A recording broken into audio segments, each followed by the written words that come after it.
Michael, I feel like this was my moment. Am I in the right spot? Do I need to move, Michael?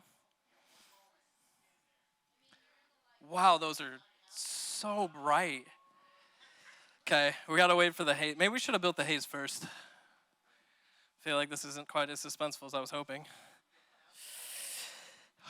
Okay, now I can't. All right, let's get rid of these. Holy cow. I can't see.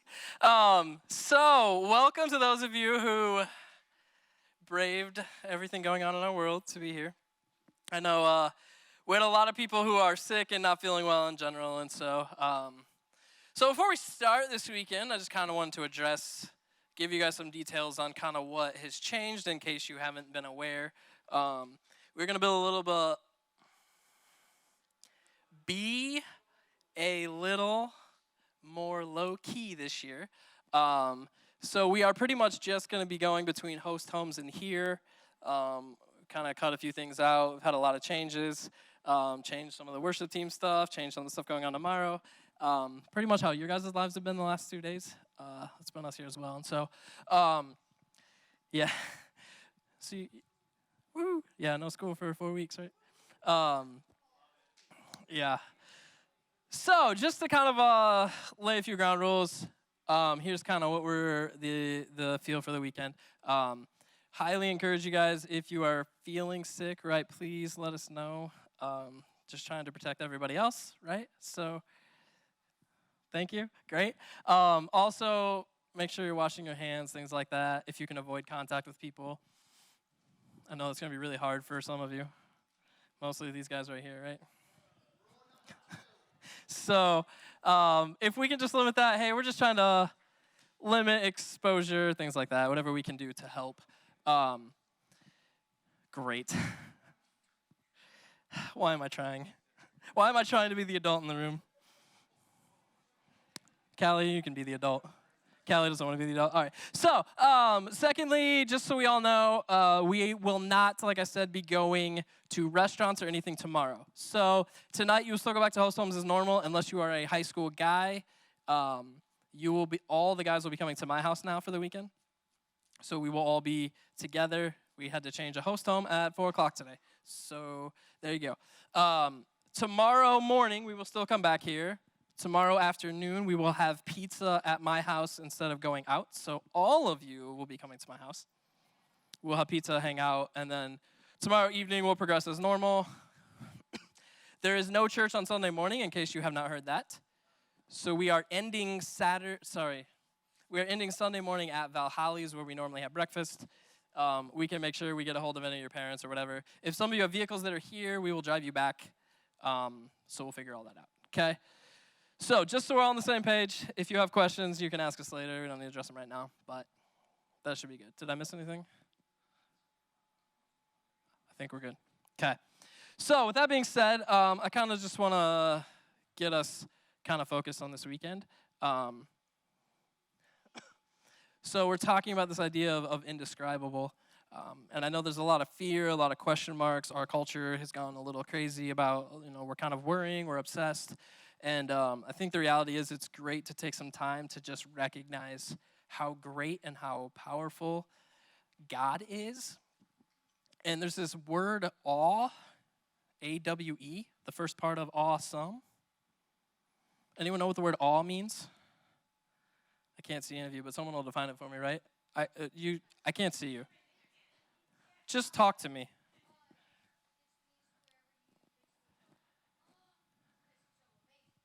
Yes. So essentially it's this idea that you are left speechless, you are left breathless, you have nothing to do but be in awe of something, right? And so when we look at God, when we look at God's creation, that's what we should feel. We should be in awe of who God is. And so amidst the chaos and everything going on in our world right now, I hope that we can kind of take this weekend and just kind of be connected, that we can be excited, that we can have fun together, obviously, but also I hope that we can just stand in awe of who God is. And so let me pray for us for this weekend, and then we're going to go ahead and get started. God, I just pray for all of us, first and foremost, that you keep us safe. God, that you protect us from everything going on. God, that we can just take a moment to relax, to refresh, to breathe, and to have a great weekend. And God, I pray that we get a better picture of who you are this weekend. God, that we can just take a moment, several moments throughout this weekend, and just stand in awe of who you are. That when we take a look at who you are and what you've created, God, that we can't do anything but help and just be speechless. And God, I pray that's our heart, and that's what you reveal to us this weekend, God. Amen.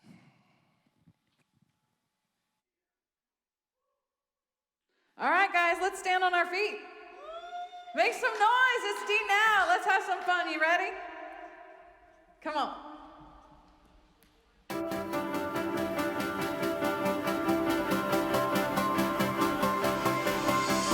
Staring into your eyes makes my heart come alive. Suddenly brought to life when I met you. Reaching beyond the skies, running deep, stretching wide. Perfect love realized here with you. Yeah, this love is for real. You will never let go, never let go. Oh, and all this is word of beyond our control, out of control. This is real love. This is real love. This is real love. This is real love. Come on, make some noise, yeah.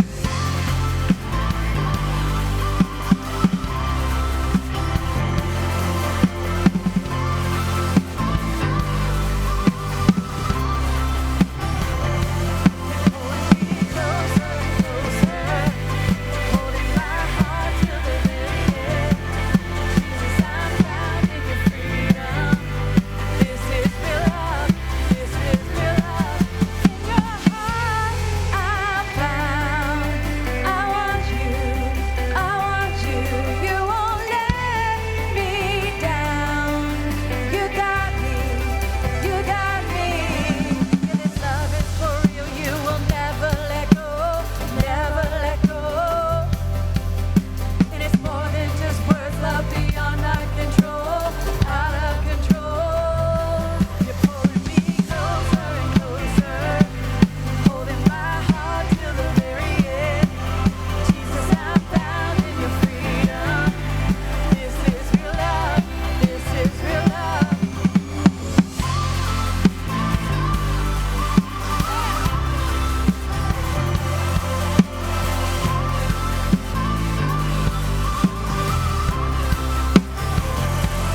Pulling me closer and closer, holding my heart till the very end. Jesus, I'm found in your freedom. This is real love. This is real love.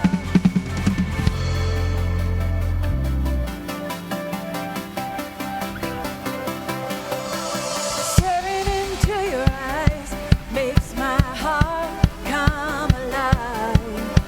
Suddenly brought to life when I met you. 1, 2, 3, jump! This is real love. This is real love. This is real love. This is real love.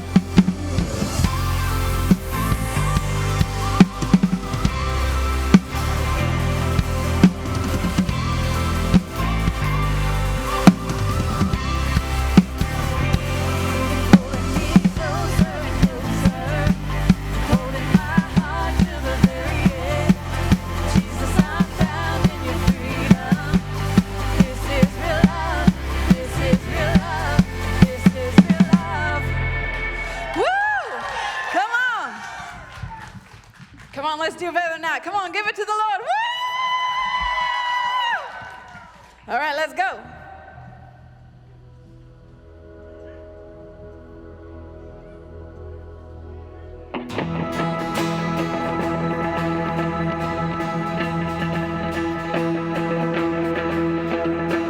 I was buried beneath my shame. Who could carry that kind of weight?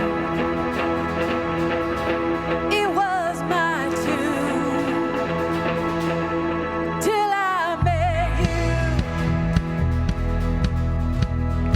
I was breathing but not alive. All my failures I tried to hide. It was my tune till I met you. You called my name, come on, and I ran out of that grave, out of the darkness into your glorious day. You called my name, and I ran out of that grave, out of the darkness into your glorious day.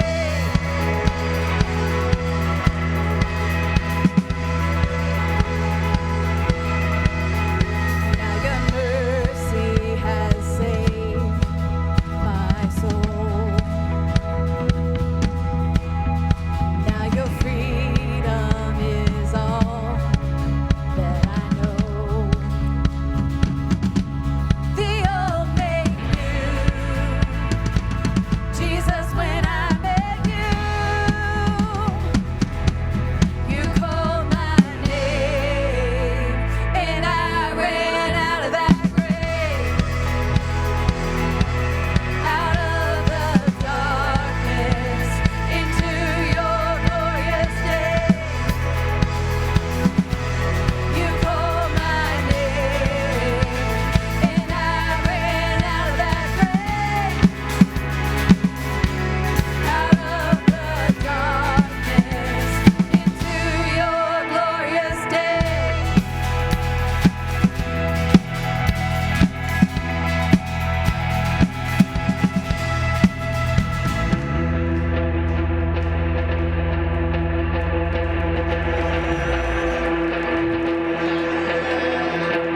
I needed rescue, my sin was heavy, but chains break at the weight of your glory. I needed shelter, I was an orphan, now you call me a citizen of heaven. When I was broken, you were my healing, now your love is the air that I'm breathing. I have a future, my eyes are open, 'cause when you called my name, I ran out of that grave, out of the darkness into your glorious day. You called my name, and I ran out of that grave, out of the darkness into your glorious day.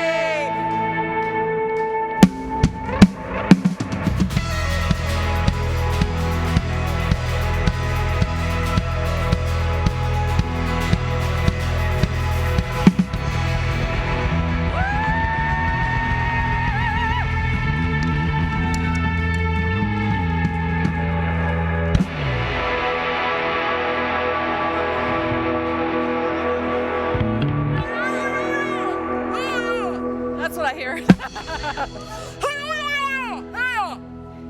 So I probably won't do that. But hey guys, my favorite part was definitely the running across the chairs, running out of the grave. That was pretty epic. I love that. This weekend we're talking about just the indescribable things that God can do, and pretty much encompassing that, what he does in nature, what he does around, in the solar system and in the oceans, he can do in our lives. And I have no breath. But I want to just share a scripture with you. It is out of the book of Luke. It's Luke 12, 27 and 28. And it says, "Look at the lilies and how they grow. They don't work or make clothing, yet Solomon in all of his glory was not dressed as beautiful as they are. And if God cares so wonderfully for flowers that are here today and thrown into the fire tomorrow, then he will certainly care for you. Why do you have such little faith?" And like Trevor said, there's a lot going on in our world. There's a lot going on in your lives and my life. And I just want to encourage you that God has our back. Just like he clothes the lily in the field, he takes care of us. I have this really jivey tattoo that I love so much. And see how it's really pretty, and then it starts dying off and gets dark, and then the birds are flying away.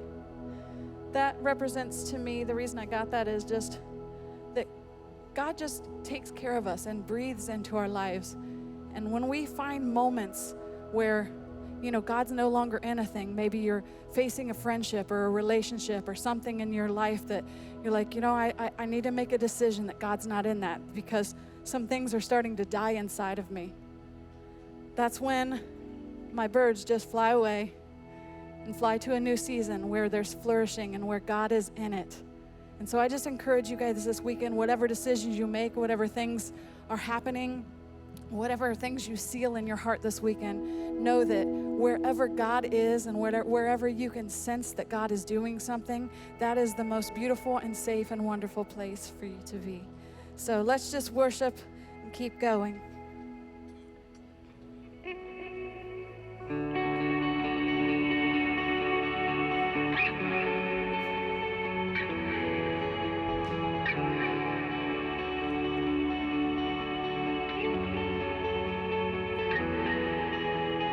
God of creation, there at the start, before the beginning of time.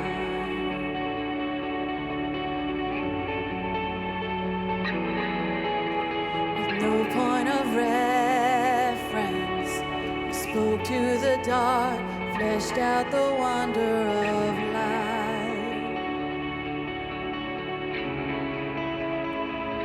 And as you speak,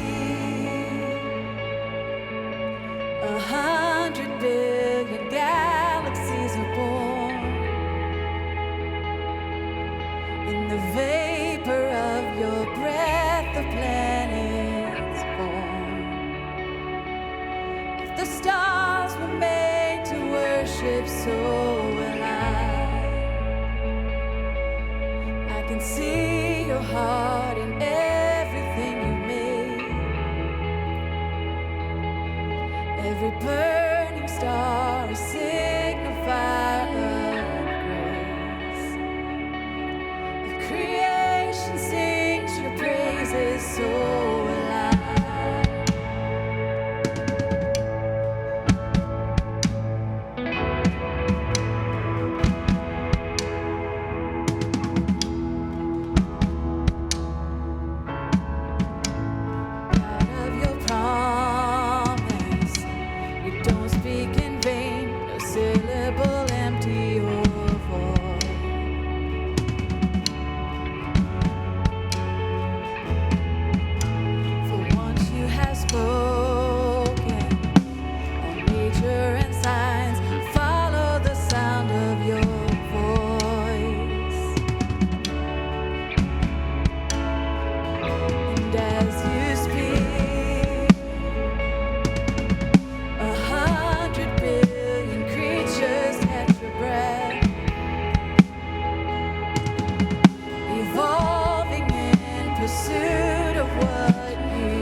so alive.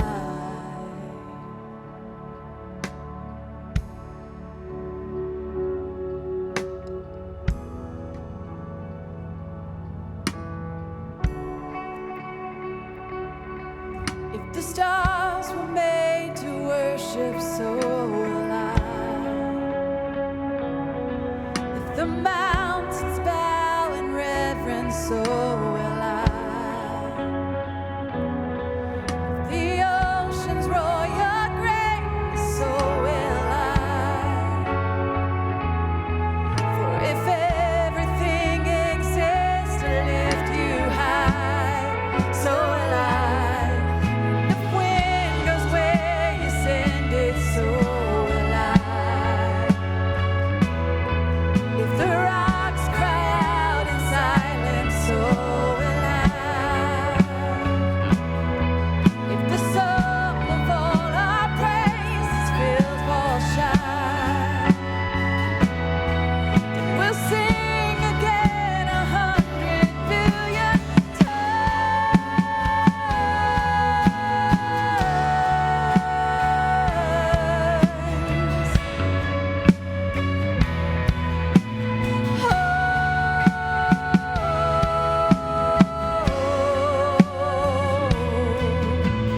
God of salvation, chase down my heart through all of my failure and pride.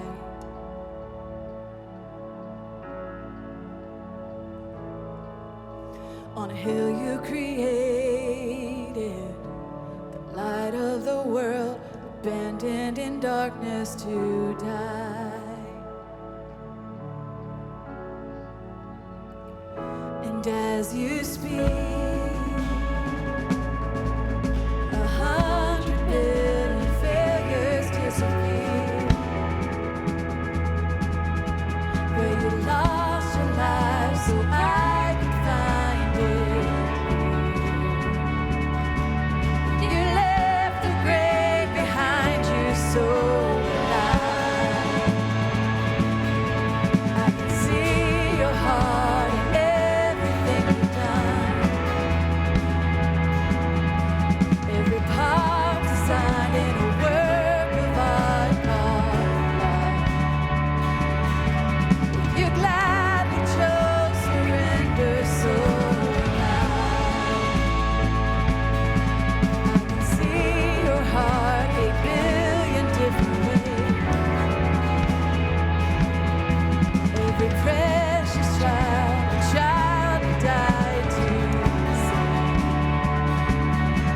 If you gave your life to love them so alive,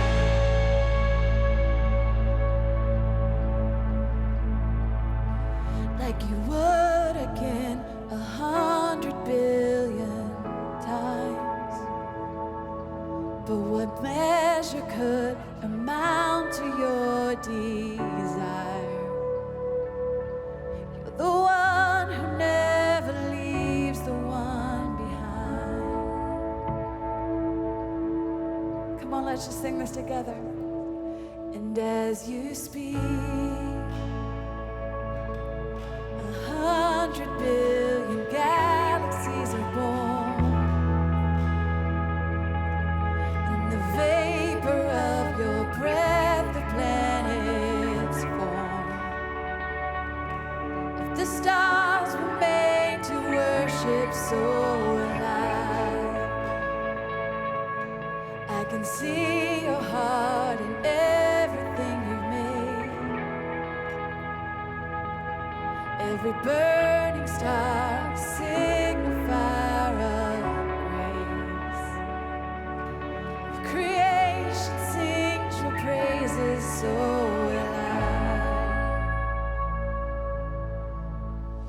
Awesome. Yeah, these guys are great, huh?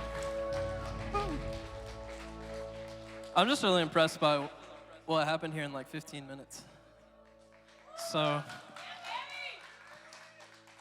somebody told me they weren't sure they could finish, but I think like you're killing it up here. Yeah. You guys can sit down. You're good. You don't have to just stand there and look at me. You can clap for me if you want, though, because go me. Woo!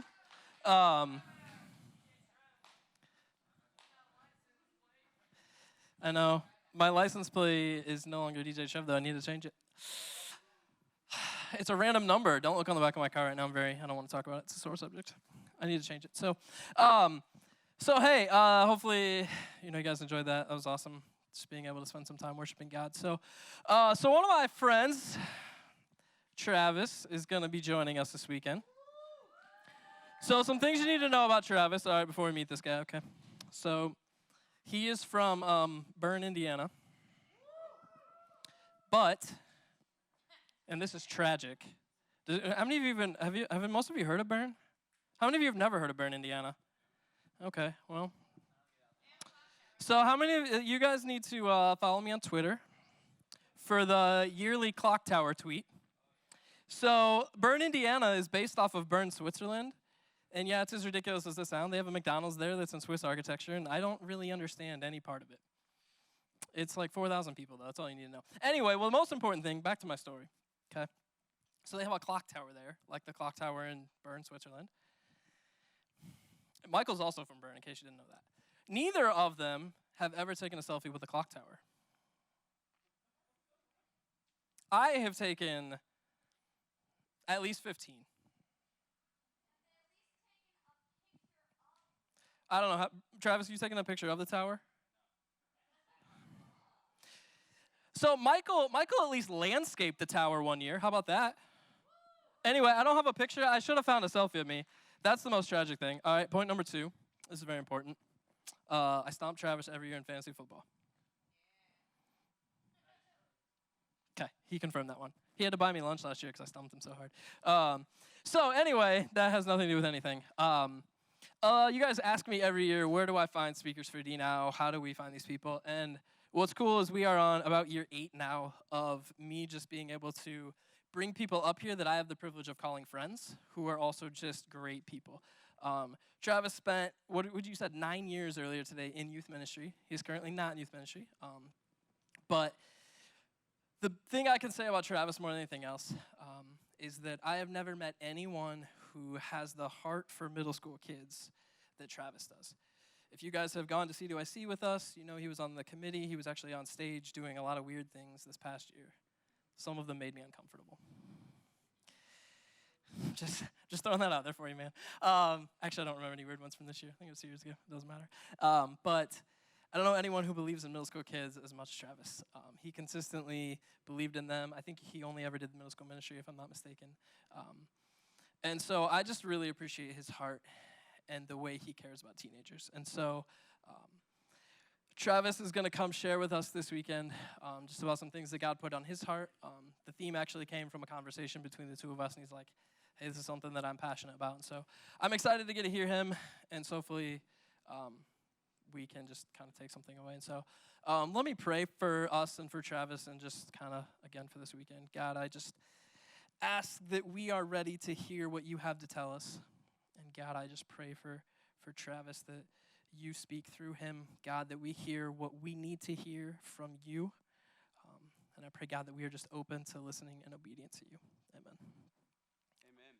Well, that's one of the more, I don't get introduced a lot, and that was one of the more interesting introductions, so thank you, Trevor. Usually when people hear I'm from Bern, they automatically just ask, am I Amish? I don't get asked about the clock tower much. So I told Trevor, I'm going to go home tomorrow to my parents' house and just take a real quick selfie with the clock tower, just to say I did it for him. But yeah, I get asked a lot, are you Amish or were you Amish? And if you know anything about the Amish, when they get married, they grow out beards, but they don't grow out mustaches, right? To signify that they're married. And so my grandpa was Amish, but he left the faith before I was born, thankfully. And so now I just grow out the mustache in spite of that. So there's that. Hey, it's so good to be with you guys. Trevor said way too many nice things about me. The truth is, our friendship is all because of Michael. So if you guys know Michael Lehman, it's because of him. I see his wife back there, Hannah. Yep. So me and Michael have been friends since, I don't know, kindergarten, first grade. I have a lot of dirt on him. So if you ever want some funny stories, I got some. Some sleepovers at Amishville. Some crazy stories. Actually, I told him I was going to share one with you guys. We're talking about Indescribable. I came to Trevor and said, one of the things I really want to talk to you guys about is this idea of science and faith, because one of the things I'm most passionate about is science. Any science fans in the house? A few. Now, do you hate science because your teachers are strict? I don't want to say awful. Or you just don't care about science? Whatever it is, after this weekend, I hope you guys have is there a science teacher here? I just saw some people look back here. Is there a science teacher here? Brent, are you a science teacher? Okay. It's worth a shot. Anyways, hey, so I love science. I was never very good at it. In fact, in school, Michael can attest, I just kind of joked around a lot. In 7th grade science class, we had one of the strictest teachers. She went out of the classroom for a little bit, and our classroom was set up like an island. So like you had a desk here, and a desk there, and a desk there, and it was kind of all throughout. And so our teacher stepped out of the room for a little bit, and I believe, I asked Michael to verify this. I'm almost positive it was him. He dared me that I couldn't jump from table to table in the time that it took for the teacher to get back in the classroom. And as a funny little 7th grader, I took him up on the offer. I got about 3 tables in, and Mrs. Borders, our science teacher, busts the door open, yells at me, and I got my very first after-school detention, all because of Michael Lehman. So, thank you for that. Yeah, that's the funny part. His dad was the principal. So, I tried to blame it on his son, but that didn't fly. So, anyways, I always loved science, earth science. I remember I was in earth science when 9/11 happened. So that dates me a little bit. You can figure out how old I am. I took all the science classes our school offered. I took physics, all that stuff. And I never fully appreciated them until a couple years ago.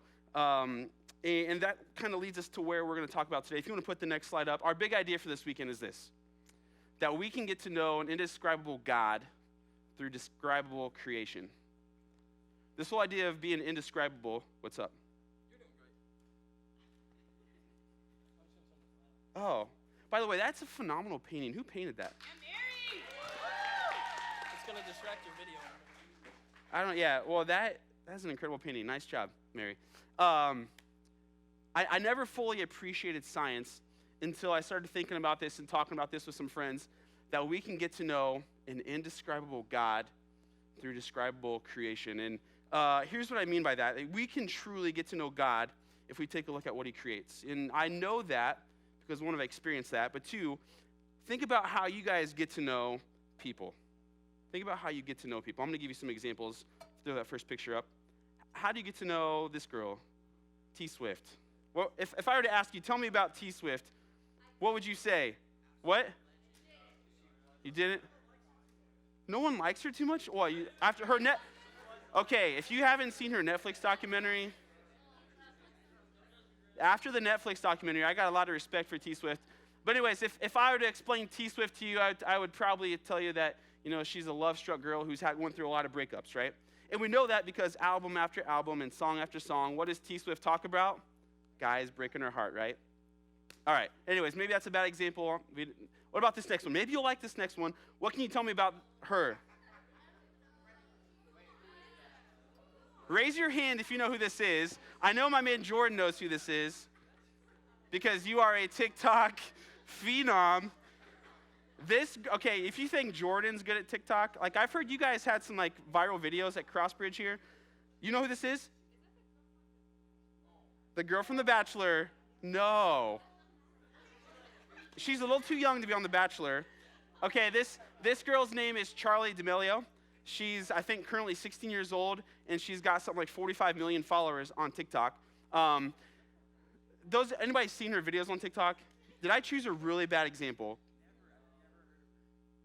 Oh, my Lanta. Jordan, tell me, what do you know about Charli? If you had to describe Charli in a couple words, what do you know about her? That's right. She's a great dancer, right? She's known for her dances. She creates all these crazy dances with her hands and stuff. All right, I'm not saying to go download TikTok and watch it, but if you're hanging out with Jordan, just have Jordan tell you sometime. Maybe this next one will resonate with you a little more. Anybody know who this is? Yes! All right. Trevor, you're doing something right here. Props to you. Yeah, Stan Lee. What do you guys know about Stan Lee? Tell me about him. R.I.P., he's dead. But what do you know about him? How would you describe him? He's a what?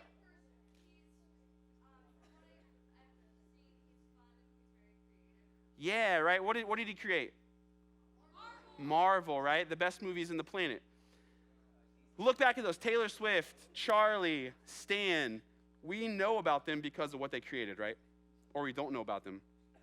But we know about these people, and we get to know them based off what they created.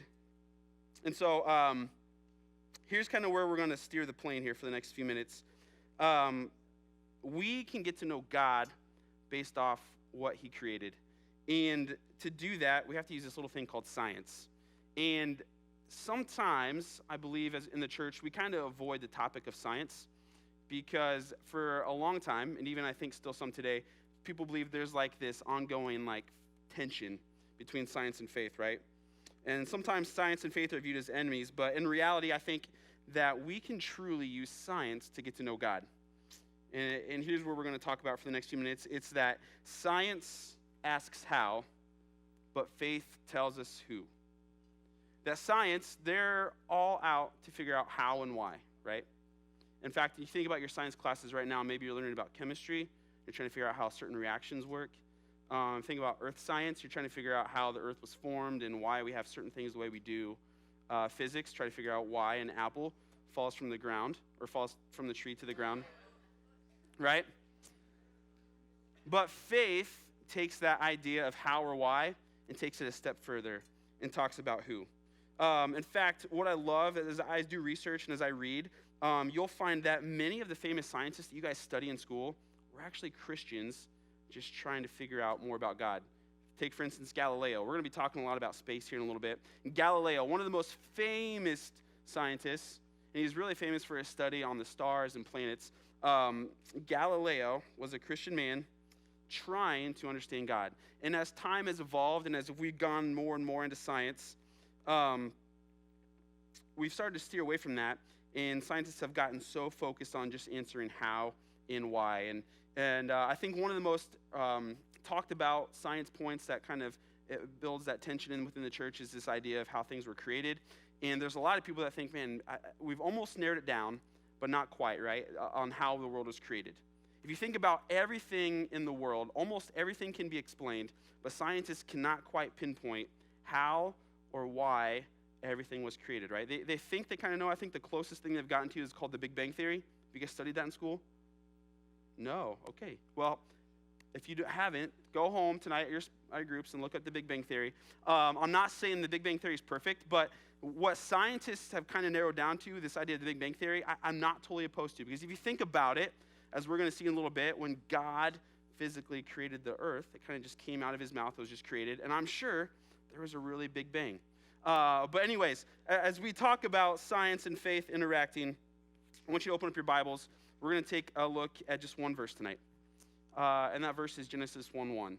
Because if we're going to get into the how and the why and what God created, we need to get to know the who. And this is what Genesis 1 starts off as. It says, in the beginning, God.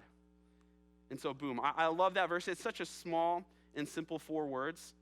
But in these 4 words, we know that before anything, before any of the science that we study, before any of the world we live in, before anything that we can touch, breathe, or smell was created, that there was God.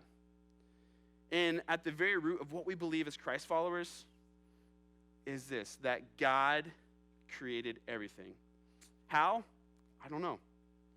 But we're going to take a look at and try to decipher a little bit about who God is, getting to know this indescribable God based off some of the describable things that he created. So, we're going to stay in Genesis 1. I'm going to fly through this real quickly because tonight in your groups, you're probably going to go through this a little bit more with your small group leader. But I want to highlight, God kind of created everything that we know within 6 days, right? If you're familiar with the Genesis story, you know within 6 days, God created everything. So day 1, we see that God created light, right? I mean, it's crazy to think about. There was total darkness, and within a second of God saying something and breathing something, light was formed. And we have light. And then we see that in day 2, next he created firmament and vaults. And that word firmament might be a big word to you, but that basically means like the atmosphere, right? It's what separates the heavens and the sky from the earth. And so he started to shape what we have known as our planets in our atmosphere. And then day 3, he starts to fill our planet with waters and grass and trees and fruit and all this awesome nature. and wildlife starts to come together. And then what happens next? Day 4, anybody know? Yeah, sun, the moon, the stars. He starts to fill out the rest of the atmosphere and the galaxy and the planets and the solar systems. Day 5, we come back and focus on Earth a little bit. He starts to create animals, but he creates 2 types of animals on day 5. God starts out creating sky animals, animals that fly, like the birds and the pterodactyls and the scary bats that I hate so much. And then he creates sea animals, like the beautiful fish and turtles and the sharks that we all hate so much, right? And then we get to day 6. He creates land animals next, right? The awesome elephants, the lions, dogs, unfortunately, those cats. I didn't say that. We'll pray for you later. And then we're going to get more to this tomorrow. He ends with humans, and we're going to get more into the human side tomorrow. I don't want to ruin any of that. But looking at days 1 through 6 there, we get a glimpse of everything that God created. And now, so if we talk about it, if we can get to know an indescribable God through describable creation, there's our answer into how we can get to know God. So let's take a look. You guys ready? We're going to go on a little bit of a science adventure. I'm going to spit some facts to you guys that you're going to look at and like, man, my hope is this, that at the end of the next 15 or so minutes, that you simply sit back and say, wow. Our hope is that after tonight, as Trevor mentioned earlier, you just have a simple awe for who God is. Because if we really, truly want to follow Jesus and if we want to follow God and we don't have an understanding of who he is, I think we're lacking a little bit of depth. But if you can grasp some of this stuff and truly get in awe of who God is, it's going to change your life and it's going to change the way you worship. It's going to change the way you live. And it's definitely going to change the way you talk about God. So let's start to get into this. Some of this is fun. Some of this will make you laugh. But I hope at the end of this you say, wow, we have an awesome God. So let's take a look. Looking at these 6 things, I did some research I told you my love for science. I did some research. So I'm just going to spit some facts at you. This first thing, pop it up. Anybody know what this is? It is a tree. It's a specific kind of tree. You guys have been watching PBS. That's so good. It's an acacia tree, all right? You heard that? You know what acacia tree is? That's awesome. Okay. Minecraft. Oh, yes. Okay. This is on Minecraft, yes. But Minecraft may have not have taught you this, okay? Here's the cool part about acacia trees. Acacia trees actually warn each other of danger. Now, maybe you're wondering how or why. Let me explain that, okay? Acacia trees, which grow all over the African savanna, have a unique defense system. When animals like antelope start to gobble up its leaves, the tree actually increases this thing called tannin. It increases its tannin production to levels that are toxic to animals. But that's not all. The tree then emits a cloud of ethylene gas that travels through the air, reaching other trees so they too can begin producing more tannins. Is that not insane? That's not a happen chance, guys. That's something that God created. That's amazing. Next, anybody know what this animal is? Armadillos. Yeah. Did you guys know armadillos are actually bulletproof? Armadillos are bulletproof. Here's how we know that. There was a rumor a long time that armadillos are bulletproof. Not long ago, a man in Texas decided to try this out. He actually pulled out his .38 revolver and fired 3 shots at an armadillo who was curled up in a ball, okay? 3 shots. The bullet wound up hitting the man in the face, resulting in him needing to have his jaw wired shut. Long story short, don't mess with armadillos, right? Armadillos are bulletproof. Now, why is that important? Think about in nature. If you've ever seen an armadillo, they're kind of tall and they're kind of defenseless. But God created them in such a way that they can defend themselves. Cool. Next animal. Anybody know what this is? It's the cutest little sloth, is it not? Sloth. Do you guys want to know the interesting thing about sloths? They only poop once a week. Now, why is that important? Why is that important? Do you know?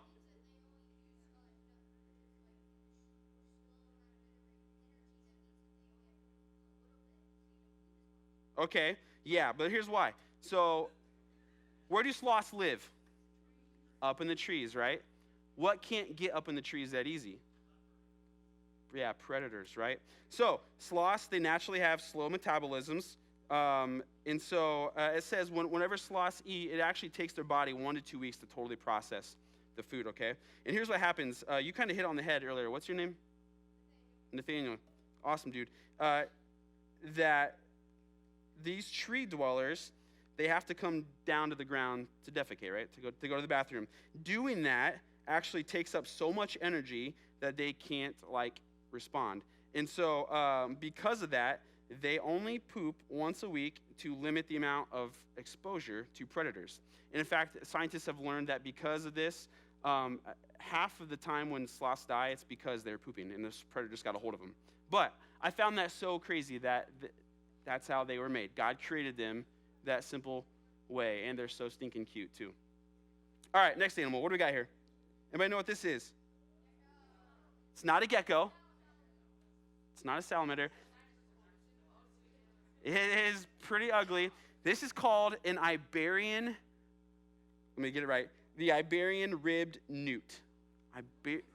Iberian ribbed newt. Here's what's unique about the Iberian ribbed newt. It actually uses its own bones as weapons. See, here's what happens. When Iberian ribbed newts are out in nature, there's certain predators, like they come eat them. They can actually push their own bones out through their skin. The newt's abdomen contains special tubercles that allow its ribs to poke out through skin when frightened, and the skin secretes a toxic chemical, turning this unassuming little creature into a killer of anything that tries to bite it. It's kind of like a real-life Wolverine that can shoot its claws out. Yeah, the Iberian newt. How crazy is that, right? You try popping your bones out to protect yourself sometime. Wouldn't work. Wouldn't work. Next up, camels. Camels. Anybody know, what are those things called on top of the camel? Humps, right? What's in the hump? Not water. What a myth, right? Okay, so it is true. It says that camels drink up to 53 gallons of water in 3 minutes. Okay, we used to do this thing at C2IC called the Gallon Challenge. It's impossible. As a human, we can't drink a 1 gallon of water in 10 minutes. Camels drink 53 gallons of water in 3 minutes, okay? But the water is not stored in the humps. The water is actually stored in its stomach and around it. The humps are actually filled with fat, okay? So think about fat. What does fat do? Whenever you're need energy, your body burns fat, right? You store fat to burn it when you don't have food, so you use energy. So the camel stores its backpack full of fat. That way when food supplies are low, it doesn't use the fat from around its organs, but rather the organs and the stomach and whatnot can be filled with water to keep it healthy. Isn't that crazy? All right. I think that's crazy. Anyways, next up. What is that? Wombat. Yeah, wombats. Okay, this is the coolest thing. Does anybody know the secret about wombats? Yeah, okay. This changed my life. This changed and you guys might laugh, but I want you to think about this. This totally changed the way I think about God and the way he creates things. Wombats are the only creatures in the world that poop cubes. I know we've talked a lot about poop tonight, but this is crazy. Wombats are the only creatures in the world that poop cubes. Does anybody know why? Do you know why? Okay, yeah, You didn't think you're going to see wombat poop at DNOW, did you? For parents that are watching this online, I apologize. Here's why. I don't want you to miss this, because this is so cool. All right, so wombats, they actually communicate. Scientists truly believe that wombats can communicate through their poop. All right, they poop 80 to 100 of these little things in a day. 80 to 100 of those in a day, and then they use them to mark territory. They use them to mark a little zone when they're ready to mate. They use them to mark off predators. And here's the deal. Wombats live amongst trees and limbs and a bunch of round surfaces, right? What does a cube feces do on a tree? It's not going to roll, is it? It's going to stay there. And how cool is it that God created these animals in such a way that they would be able to poop cubes? Evolution can't explain that to you. There's no way a wombat can physically go in there and make its intestines cube-shaped. But God can create it in such a way that it can poop cubes in order to use that poop to mark its territory and to protect its young and to keep predators away. Now, if that doesn't wow you and say, man, God's awesome, God's really thoughtful, I want you to go home and think about that more tonight. But anyways, we can do all this talk, and I could spend hours upon hours giving you all these science facts. But here's the big picture, that in the midst of everything, we serve an amazing God who is way bigger than we can imagine or understand. Before we get back into worship, there's a video I want you to see. It's an older video, and it's going to go into more detail of kind of like the science and the stars and the skies, because he does a way better job than I do of explaining it. But as you watch this video, I just want you to kind of just sit there and think. In the midst of everything that God's created, how big and how knowledgeable and how purposeful is God to create things the way he did. I want you to think about that as we watch this video. Get comfy. It's a little bit longer. But I think it's super important as we talk about an indescribable God to get to know more of his describable creation. So check this out. So here's a little perspective that sort of changed my life. If the earth were the size of a golf ball, okay, the sun would be 15 feet in diameter. Okay, that didn't seem to move anybody either, so let me try it a different way. Let me just try it just a different way. I thought I might need this, so I brought a golf ball, okay? So all through the evening, this is going to represent Earth, all right? So this is where we are. I need everybody in the building to look as closely as you can and find yourself, okay? And when you found yourself, I want you to nod your head so that I know you've located you on the earth, okay? You nodding your head? Okay, you found yourself. If the earth were a golf ball, the sun would be 15 feet in diameter. That's not 15 feet in diameter. Can we blow that up just a hair, maybe give them 15 feet in diameter? So here's a little perspective for you, okay? Is this working for anybody? Here we are on the earth, and that's the sun. It's so big, you could put 960,000 Earths inside the sun. So if the earth were a golf ball and the sun were 15 feet in diameter, you could put 960,000 golf balls inside that 15-foot diameter sun. That's enough golf balls, by the way, because I know that seems like a big number, to fill a school bus with golf balls could fit inside the 15-foot in diameter sun. It's a massive star, and it's one of hundreds of billions of stars in the Milky Way galaxy, our cul-de-sac in the neighborhood called the cosmos that God has made. It's huge, and we're worshiping a star-breathing God tonight. But I want to tell you about the second star, okay? Because the second star absolutely wrecked my life. I heard about it when I was a high school student here in Atlanta. One of our youth leaders did a talk, and he mentioned this star. I didn't know how to talk to God for about 2 months after I heard about this star. It's called Betelgeuse or Betelgeuse. You can pick your pronunciation. I'm obviously going with Betelgeuse, and Betelgeuse is incredible. Here it is in the night sky. I know it doesn't look incredibly ferocious, but it's 427 light years away. So that's 427 times 5.88 trillion miles away from us right now. Draw it in a little closer with the Hubble Space Telescope, and you can start to get a little bit of the feeling of its intensity. But this is the crazy thing about Betelgeuse. Are you ready for this? Betelgeuse is twice the size. Are you ready? You think I'm going to say twice the size of the sun? Oh, no. It's twice the size of the Earth's orbit around the sun, Betelgeuse is. It's crazy. If the earth were a golf ball, Betelgeuse would be the height of 6 Empire State Buildings on top of each other. Now, come on. Have you seen the Empire State Building? I mean, maybe what you're going to need to do is gather the family, get a golf ball, get some plane tickets, and fly up to New York. And you're going to go into Midtown, you're going to take your golf ball and put it on the sidewalk outside the Empire State Building.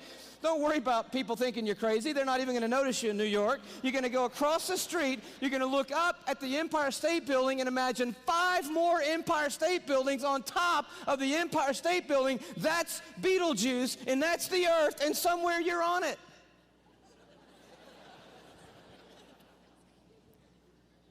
You could fit 262 trillion Earths inside Betelgeuse. So if the Earth were a golf ball, that would be enough golf balls to fill up the Superdome with golf balls. 3,000 times.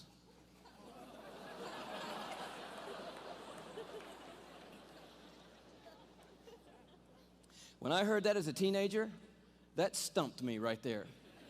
Because most of my praying had been advising God, correcting God, suggesting things to God, drawing diagrams for God, reviewing things with God, counseling God. The third star, can you go a little bit bigger with me? The third star is called Musifi.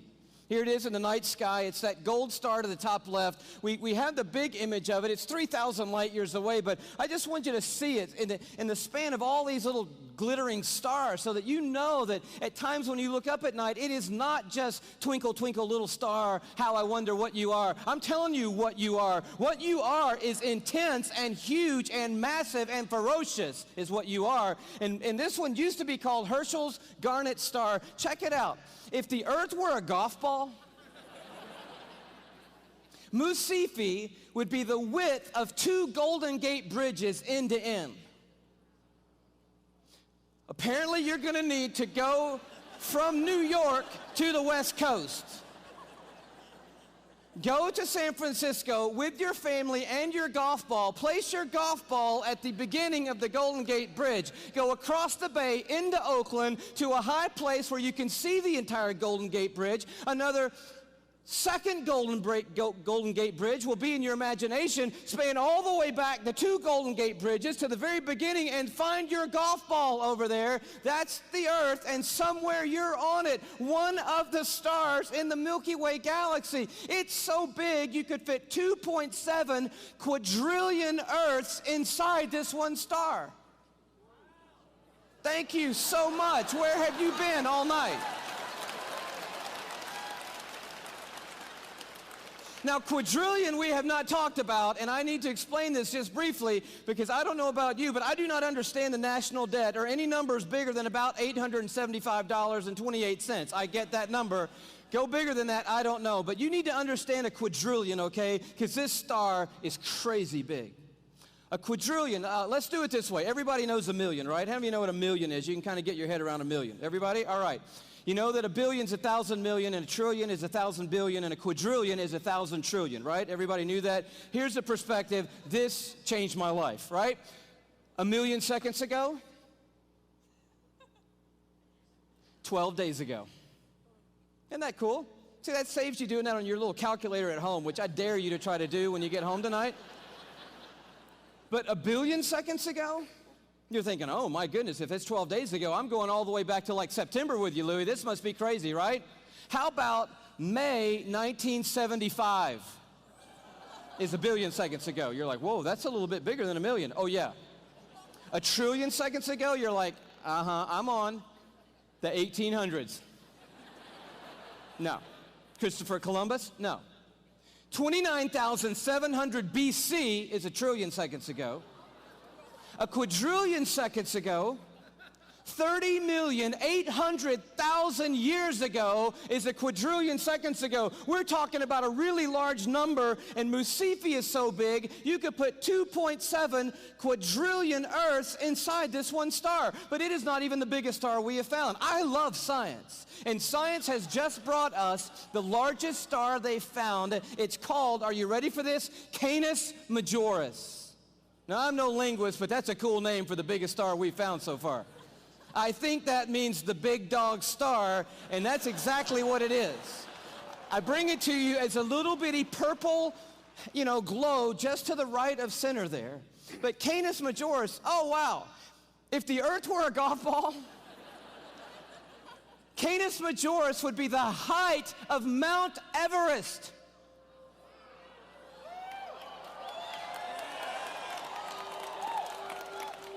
Thank you.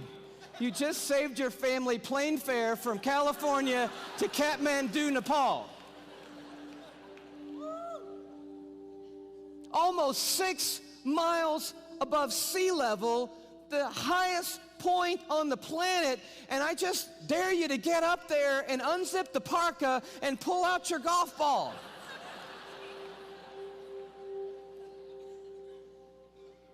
You could fit 7 quadrillion Earths inside Canis Majoris. That's enough Earth, if the Earth were a golf ball, to cover the entire state of Texas in golf balls, 22 inches deep. You see the one you're on?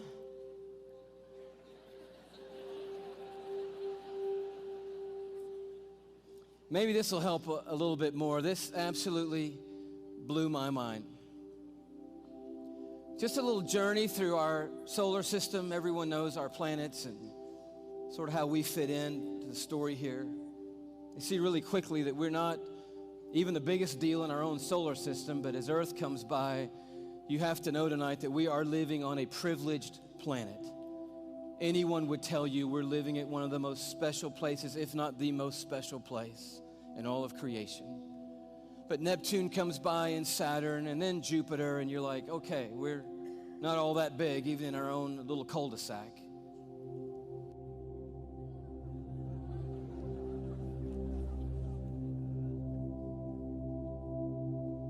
I just noticed the blue dot fading away is not the Earth. That's Neptune. The Earth has gotten too small to see anymore. Sirius comes by. Little plug for satellite radio.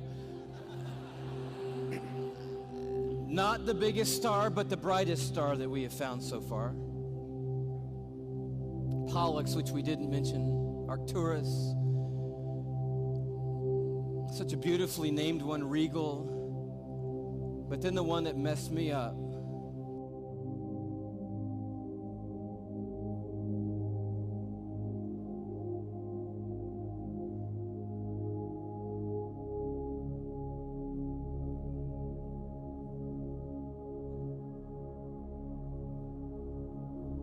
Our third star, Musifi.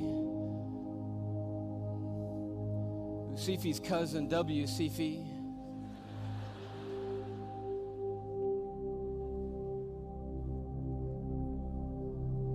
And Canis Majoris.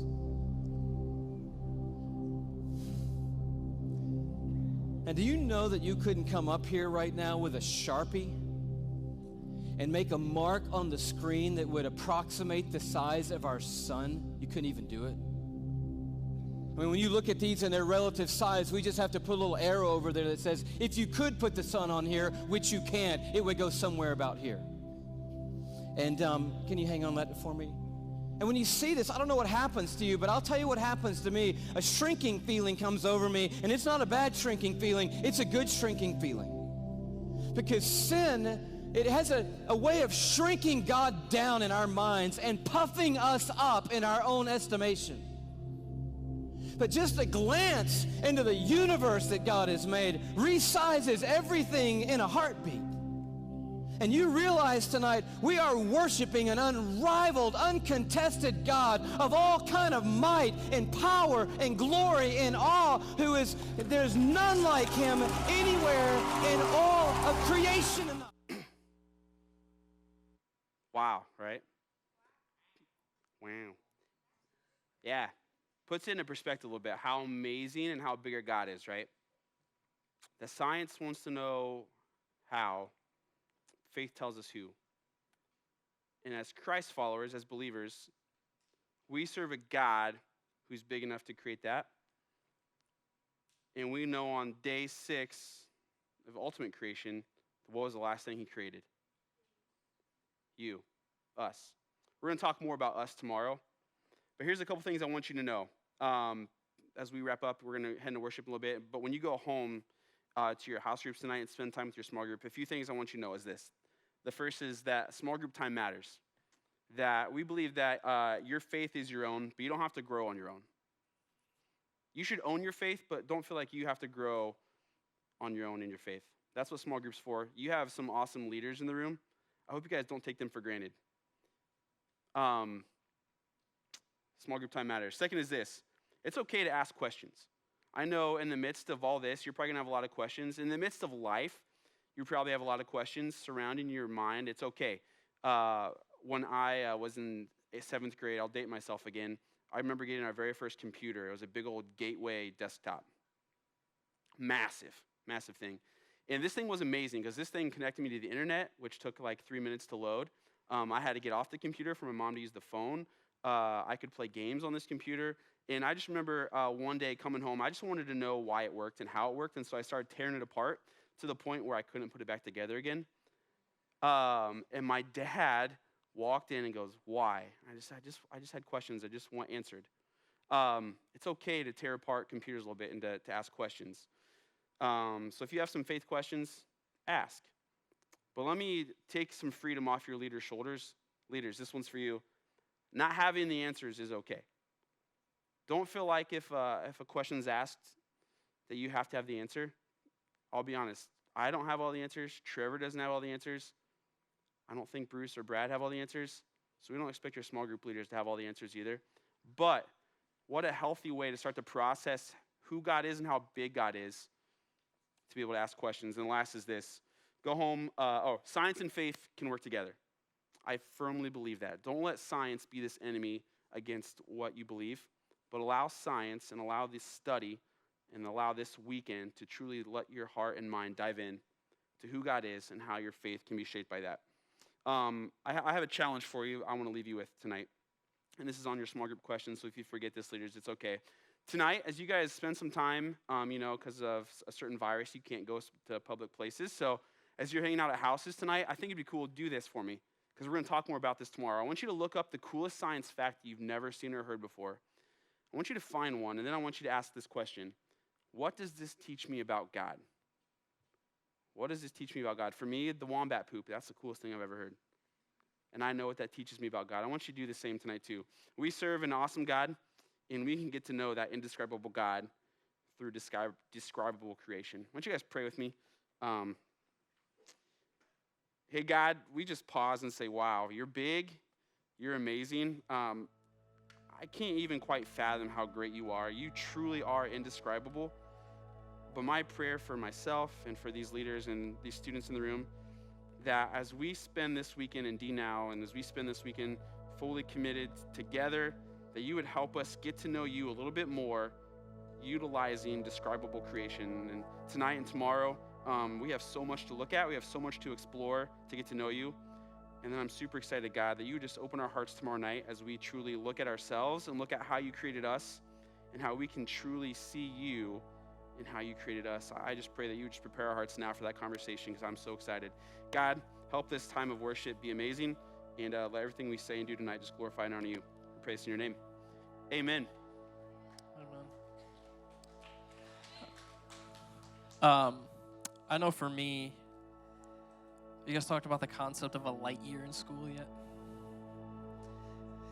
The concept of a light year, when you have to start measuring distances in the speed light travels in 1 year. I don't know if you guys have talked about that yet, but that was the concept that blew my mind. We have to start talking about, I'm this far away from this star, and it takes that star 5 years for its light to get here, or 2 years for its light to get here. The sun, I think, is only like 8 minutes, but if the sun burned out, we wouldn't know for 8 minutes. Like, that's crazy to me how big our universe is, and I love this talk here and getting to understand this. I don't know if you guys have ever just stopped and paused and dwelled on the fact of how big and incredible God is. I know for me, every time I try to be creative, to try to like come up with something, some new idea, something no one's ever thought before, what would I create? And my mind goes blank, and then I just stop and think, God created how many different species of animals? How many different species of plants? Insects and bugs and all these things, and there's always these subtle differences between them, and it's mind-blowing to me how creative and how big and incredible God really is. And I don't know how you can look at our world and say any of this could have been on accident. And so we're going to sing a song here. We've put our theme, Indescribable, this idea that what words could we really use to describe God? And I love that thought that we can use things we can describe, but really, if we stop and think about who God is, there are no real words that come to mind. And so we're going to sing a song here, Indescribable. Maybe you guys have heard it. This song is really old. I think it's like 2002. And I'm not claiming it's a good or a great song. I'm just saying that the words to this song, I think, are something cool to kind of dwell on. And so I just encourage you to think about the words that we're singing. Maybe you've never heard this song, and just kind of focus on the words and think about how incredible God really is.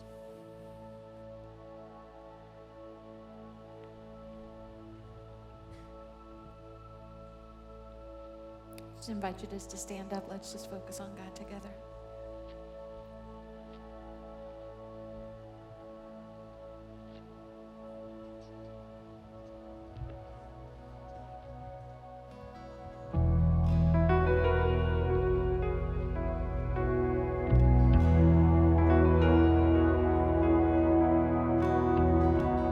From the highest of heights to the depths of the sea,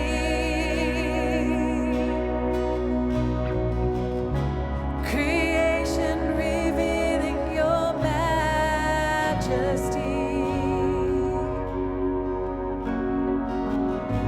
From the colors of fall to the fragrance of spring, every creature unique in the song that it sings. Indescribable, uncontainable, you place the stars in the sky and you know them by name. You are amazing, God. All powerful, untamable, awestruck, we fall to our knees as we humbly proclaim. You are amazing, God. Who has told every lightning bolt where it should go? Or seen heavenly storehouses laden with snow? Who imagined the sun and gives source to its light, yet conceals it to bring us the coolness of night? Indescribable, uncontainable, you place the stars in the sky and you know them by name. You are amazing, God. All powerful, untamable, awestruck, we fall to our knees as we humbly proclaim. You are amazing, God.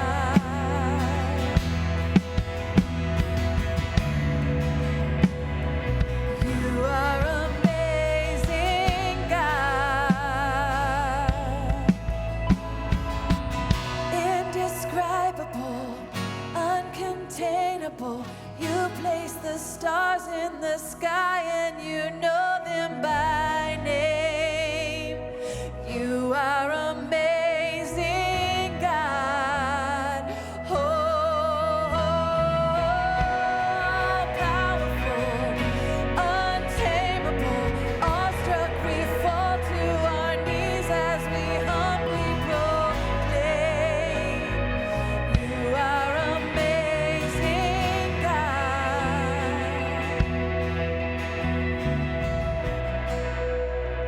You're amazing, God. We worship you.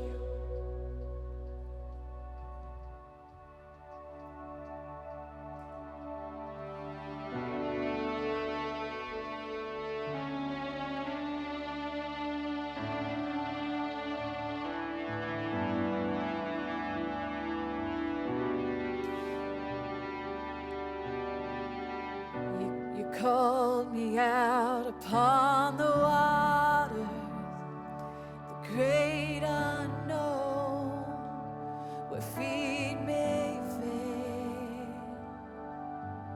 And there I find you in the mystery, in oceans deep, my faith will stand. I will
got one more song tonight. It's just kind of a celebration. So let's just celebrate God and all He's done tonight and all He is going to do in our lives this weekend.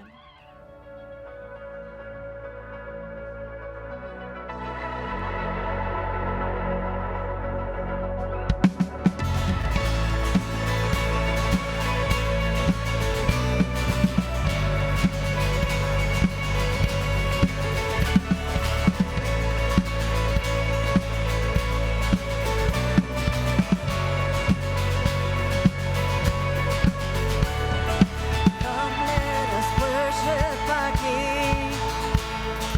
Come, let us bow at His feet. He has done great things. Come on. See what our Savior has done. See how His love overcomes. He has done great things. He has done great things, yeah. Oh, hero of heaven, you conquered the grave. You free every captive and break every chain, oh God. You have done great things. We dance in your freedom, awake and alive. Oh, Jesus, our Savior, your name lifted high, oh God. You have done great things.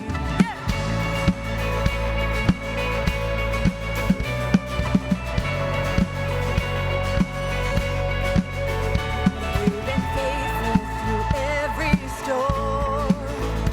You'll be faithful forevermore. You have done great things. And I know you will do it again. For your promise is yes and amen. You will do great things. God, you do great things, yeah. Oh, hero of heaven, you conquered the grave. You free every captive, you break every chain, oh God. You have done great things. We dance in your freedom, awake and alive. Oh, Jesus, our Savior, your name lifted high, oh God. You have done great things.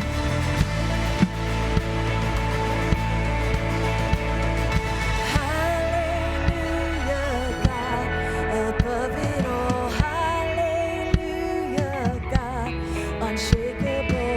Hallelujah, you have done great things. Come on, just say it. Hallelujah, God, above it all. Hallelujah, He's unshakable. Hallelujah, you have done great things. You've done great things. Oh, hero of heaven, you conquered the grave. You free every captive and break every chain, oh God. You have done great things. We dance in your freedom, awake and alive. Oh, Jesus, our Savior, your name lifted high, oh God. You have done great things. You have done great things.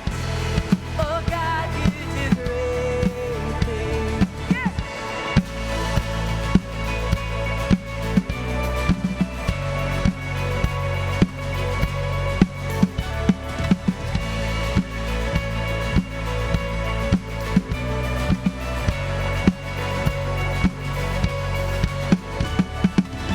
Come on, let's just give the Lord a shout.